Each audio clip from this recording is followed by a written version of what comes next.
बात करते हैं तो राय लेके सभी लोगों से आप लोगों को एक दो दिन में फिर से अवगत कराएंगे। तीसरी सबसे पहली मुलाकात तो आदरणीय स्वतंत्र देव जी से हुई थी। वहाँ भी हम लोगों ने अपनी बात बहुत अच्छे तरीके से रखी कि हम ऐसा ऐसा होना चाहिए। तो उन्होंने सारी बात बताई कि विभाग और चूंकि मंत्री जी के साथ हमेशा वो रहते हैं, क्या क्या होता है क्या नहीं होता है, उन्होंने सारी बात बताई हम लोगों से। उन्होंने सारी बात बताई कि नहीं ऐसा ऐसा मामला है। मंत्री भी आप लोग समझ ही रहे हैं कि सरकार कैसी है, किस तरीके की है। लगे हैं आप लोगों को नियुक्ति मिलेगा। कुल मिला के हम लोग एक प्रयास कर सकते हैं, वो प्रयास रोज करते हैं। अब बात उस पर आती है, जैसे आप लोग कहते हैं ना कि आप लोग वकील करिए, फुल पेड वकील करिए, तो अब मैं उस पर बात करूंगा। फुल पेड वकील, ये देखिए कह रहे हैं शुभम कुमार मुलाकात 8 माह हो गई, तो वो उसके जिम्मेदार हम नहीं है शुभम जी, ठीक है। आपसे भी बात में हम बात कर लेंगे। फुल पेड वकील पे हम बात करते हैं। हमारी जो टीम है, चाहे रंजीत हों, चाहे विजय भाई हों और तमाम अमित भाई, सभी लोग आपस में इस पर बहुत अच्छे से गहन चर्चा हो गई है। वो आपके व्हाट्सएप ग्रुप में है, मतलब बड़े वकील को करने के लिए आपके व्हाट्सएप ग्रुप में सुझाव दिया जाएगा, तो वो मेरे लिए उचित नहीं है।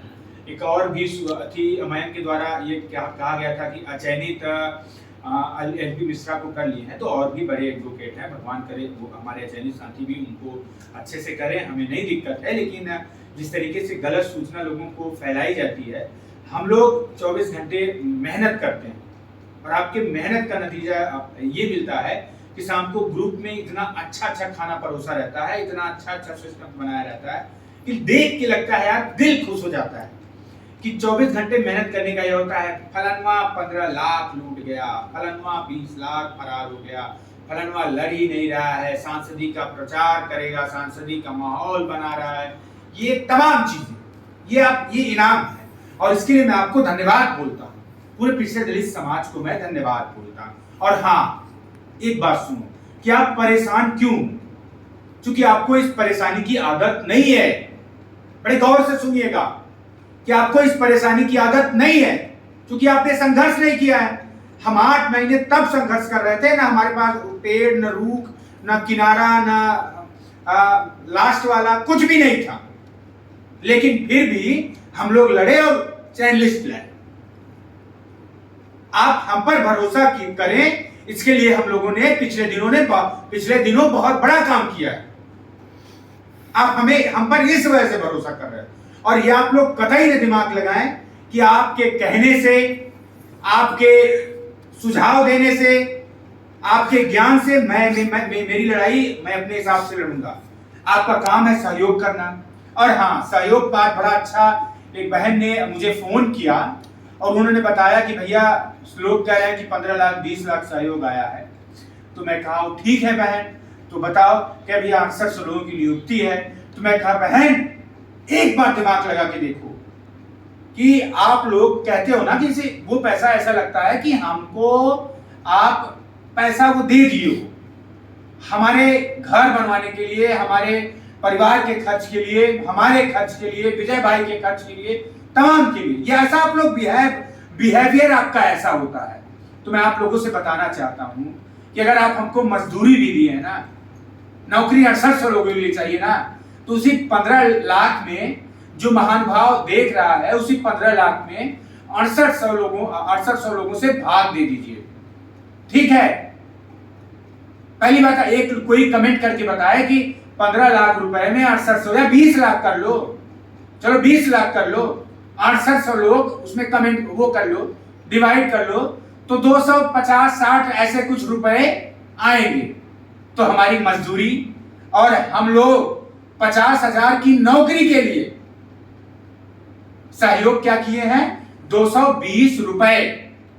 दीपक चौधरी, न तुम्हारे कह देने से फुल पेड वकील कर लेंगे, न तुम्हारे कह देने से हम अपने लड़ाई का रास्ता बदल देंगे। हम स्वयं सक्षम हैं, हम स्वयं जानकार हैं, मुझे बहुत अच्छे से पता है कि क्या करना है, ठीक है। हाँ, अगर तुम्हारा 294 रुपए प्रज्वल गुप्ता जी लिख रहे हैं, तो 6800 लोगों की नौकरी के लिए सहयोग 294 रुपए एक लोगों ने किया है। अगर उस 294, ये मत कहना क्योंकि मैं लड़ाई 6800 की लड़ रहा हूं, मुझे रिस्पेक्ट 6800 से है, मैं सुनता 6800 की हूं, नौकरी 6800 को दिलाऊंगा। तो ये कोई मत कहना कि मैंने 5000 दिया, मैंने 3000, मैंने 2000।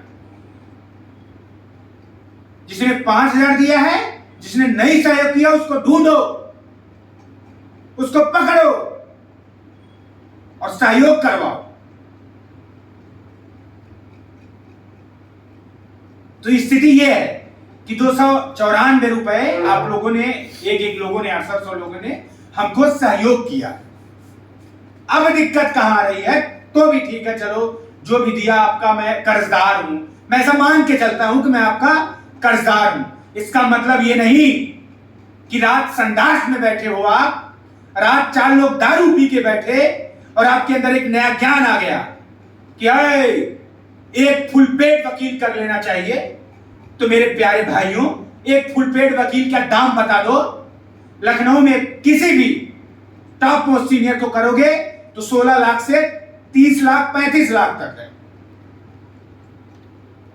क्या आप लोगों ने 16 से 35 लाख हम लोगों को दिया है कि हम लोग कर ले? ये तुम्हारे फुल पेड वकील पे बता दे रहा हूं। तुम लोग अगर 50 लाख 1 करोड़ दिए होते तो हम फुल पेड वकील 2 कर लेते। मैं तो 20 बार बोल चुका हूं कि हमारे टॉप मोस्ट सीनियर 10 होने चाहिए और फुल पेड होने चाहिए। लेकिन ये 294 रुपए आप देके फुल पेड वकील कर रहे हैं। तो ऐ मेरे पिछड़े दलित भाइयों, क्यों मेरे मुंह से गाली सुनना चाहते हो? क्यों अपने आप को बेवकूफ सुनना चाहते हो? बताओ। और एक लोगों का बहुत बड़ा इशू रहा है तो मैं लोगों को गाली देता हूं। अगर चूतिया, बेवकूफ, दोस्त, कम दिमाग, बैल बुद्धि ये गाली है तो कई लोग रोज ग्रुप में मां बहन की गाली तोलते हैं। और एक नोएडा वाले भाई साहब हैं जो आजकल हमारे साथियों को मैं अगर गाली पढ़ के दिखाऊं, कहो स्क्रीनशॉट दिखा दूं क्या?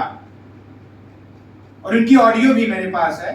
मतलब क्या है, पढ़े लिखे हो, शिक्षक हो, और मैं उम्मीद करूंगा कि चाहे जो भी हो सब अपनी मर्यादा में रहें, कोई किसी को गाली गलौज ना करे। मैं एक बात और बोल दूं कि किसी के ऊपर, किसी के परिवार के ऊपर, किसी के उसके ऊपर, आलोक सिंह ने मेरे पास फोन किया था कि मेरी बीबी को ऐसे गंदी गंदी गालियां दे रहे थे। मैं सभी को बोल रहा हूं कि ऐसी गंदी गाली नहीं देनी चाहिए। लेकिन मैं आलोक जी से भी बोलना चाहूंगा कि जिस दिन 6800 को 1000 पोस्ट लिख के गाली दी होगी, तो 6800 उनका परिवार का, वही उसी माँ बाप का दवाई है, उसी बीवी के खर्चे हैं, उसी बेटे के स्कूल की फीस है। तो ये समझो उनके माँ बाप बेटे के स्कूल की फीस, दवाई, और उस पे आप रोज गाली दे रहे हो। वो लोग भी आपको मां नहीं, पता नहीं किसी गाली देंगे। इस पे मैं आप भी अपनी भाषा को संयम रखिए। तो हम अपने लोगों को भी रोक रहे हैं, लेकिन आप नहीं रखेंगे तो मैं किसी को संभाल नहीं सकता। अब दूसरी बात, असली बात कि आप लोगों ने संघर्ष कभी नहीं किया। और एक बात पूरे दिमाग में, अपने जहन में रख लो कि जो नौकरी मिलनी है ना, जिस तरीके से हम और विजय और हमारी टीम कर रही है, यही से मिलेगी। ऐसा कोई नया रास्ता नहीं है। इस बात को आप लोग दिमाग में अपने प्रेस कर लीजिए कि ऐसा कोई भी नया रास्ता नहीं है। और मेरे पास कोई ब्रह्मोस मिसाइल नहीं है कि मैं मारूंगा और आपकी नियुक्ति निकल जाएगी। ऐसी किसी उम्मीद में मत रहा करो। स्टेप बाय स्टेप मेहनत होती है, तब जाके नियुक्ति मिलती है। और मुझे कोई फर्क नहीं पड़ता कि ग्रुप में, सोशल मीडिया में मेरे लिए आप क्या लिखते हैं। और मैं ऐसे किसी को, किसी की बदौलत कि आप शाम को 4 लोग बैठे या 4 लोग कॉन्फ्रेंस किए, नहीं, ऐसा हो जाना चाहिए तो अचानक से कुछ नहीं होता। जो आप सोचते होगे ना, जो आप सोचते हैं ना, वो लोग हम लोग दिन रात अप्लाई करते हैं।